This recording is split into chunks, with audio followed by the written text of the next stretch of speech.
Hey everybody, it's Julie. Welcome to Hello Monday. Today we're going to be doing some stamp kissing. And don't worry, it's all very innocent. So the first thing I'm going to do is load some Nina Solar White. This is just 80 pound into the platform of the Mini Misty. And then I need a solid stamp image. And I'm also going to need a detail image. So I've grabbed the tree from the Holly Jolly stamp set, and then I'm going to use one of the pine bows from the Sweet Surprises set because that has some good detail on it. And I'm going to be working with water-based inks. So my first combination is going to be this lemongrass color, which is kind of a bright chartreusey color. And then I've also grabbed one of the newer Catherine Pooler colors, which is Martini. So I inked up my tree, the solid tree, first with the lighter color.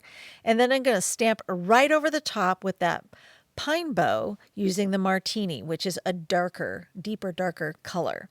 And I'm going to be very careful because sometimes you can slip and slide around on there. I do have a tendency to use my pinky fingers or the sides of my hands and kind of anchor them down onto my work surface and then lower that pine bow image down onto the solid tree to get a nice, clean, crisp impression. And then I'm probably going to rock this just a little bit on the paper when I'm stamping, and that's just to make sure I get a very crisp, clean impression all the way across the surface of that stamp. And then I'm going to clean everything off very thoroughly. And I usually use two of those stamp chamois, one to just clean off the dirty ink, off the stamp. And then I'll take one that's I've squeezed out quite a bit so that it's much drier and use that to dry the stamp off so I don't have any water remaining on the surface of the stamp. Now my next combination is going to be kind of a sagey green, and then I've grabbed this really pretty spruce, which is a deep, dark, rich green. So I'm going to get a really nice contrasting pattern. And I wanted to have a trio of trees in three different color combos that kind of worked well together. So you do have to play around with this a little bit onto some scratch paper to find combinations that you really like.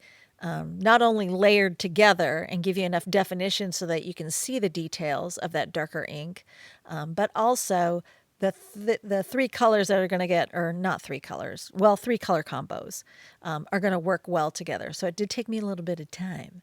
Now, the last combination is Coral Cabana and the brand new Flame from Catherine Pooler.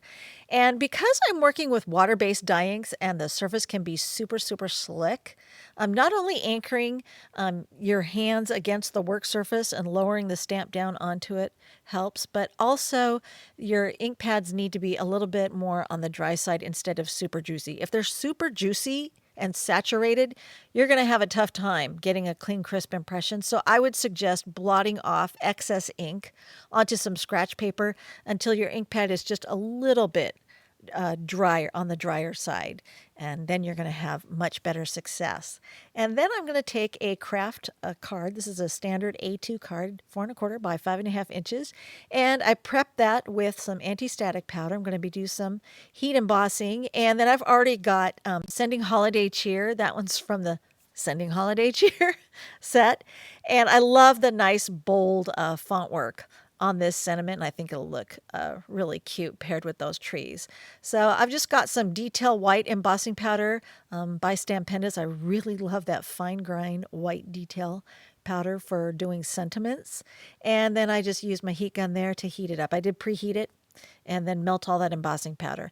Now, I did previously splatter this with some, I think it's now discontinued, that Distress picket fence stain, but it didn't show up very well. So I realized I had a bottle of gesso, or is it gesso? Gesso. It's basically white acrylic paint that's often used as a primer on canvases and other surfaces before actually adding color and painting something, a picture onto a surface. So I took some of that white acrylic paint or gesso and I put that onto my acrylic block, and then I took my paintbrush and started flicking the color, and then I got some really good spatters that show up like snow really well. So the trick for this is to get yourself a really good opaque white acrylic paint, or grab a bottle of gesso. Gesso just comes in white, and I think it comes in black. I don't think it comes in any other colors. And then once it's dry, you're ready to go ahead and assemble your card. And if it doesn't dry completely and you're in a hurry, then take like a clean paper towel and lay it over the top and just press down to absorb the excess paint and then pull straight up so that you don't smear any of that paint and end up with just swipes and smears of paint. Now, before I mount the trees, I decided I wanted to have a messy nest of thread. And people always ask me how I get that mounted on there. And basically, I mash it into the back of an image that's going to go over the top of it that already has adhesive on it. So I put tape runner onto that lemongrass tree.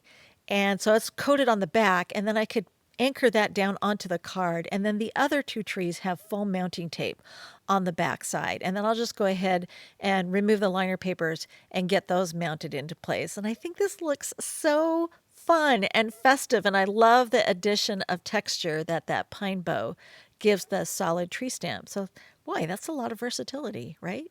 So just take a look at your detail stamps and see what would work with some of your block stamps for this kissing effect. And I'm just going to add a couple of these, well, more than a couple. Usually I'm really stingy with them, but this time I decided to go crazy. And I'm going to add those silver shine starry sequins and or confettis or whatever you want to call them. They're just so cute. And grabbed my little jewel picker tool to grab those out of the tray there and get them mounted onto some little spots of glue that I have on there. And this is a super simple holiday card, but I think it looks so fun with the addition of the stamp kissing. And I hope you'll give it a try. And happy holidays. Thanks for watching.